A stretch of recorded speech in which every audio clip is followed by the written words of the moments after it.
Nasa kote ang isang individual sa pagtutulungan ng mga tauhan ng Police Regional Office 13 at Philippine Drug Enforcement Agency kung saan nasamsam mula sa kanya ang mahigit 200,000 pisong halaga ng shabu sa Surigao del Sur. Ibabalita yan ni Patrolwoman Joanna Cawile.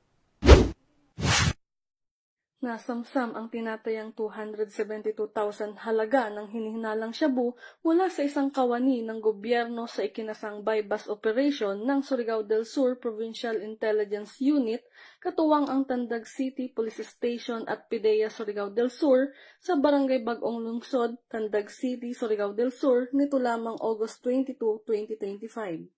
Kinilala ni Police Brigadier General Marshal Mariano Magistrado IV, Regional Director ng Police Regional Office 13, ang suspect na si alias George, 42 anyos, na kabilang sa watchlist at itinuturing na high-value individual sa illegal na droga. Nakumpiska mula sa suspect ang 17 heat-sealed transparent plastic sachet ng hinihinalang shabu na may bigat na tinatayang 40 grams kasama ang iba pang hindi drug-related items. Kasalukuyang inihahanda ang kasong paglabag sa Republic Act 9165 o Comprehensive Dangerous Drugs Act of 2002 laban sa kanya.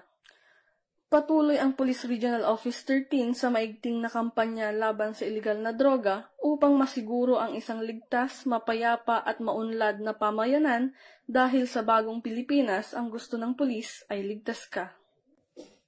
Mula dito sa Police Regional Office 13, ako ang inyong PNN correspondent, Patrolwoman Joanna Cawile, alagad ng matas, taga-taguyod ng Balitang Pulis.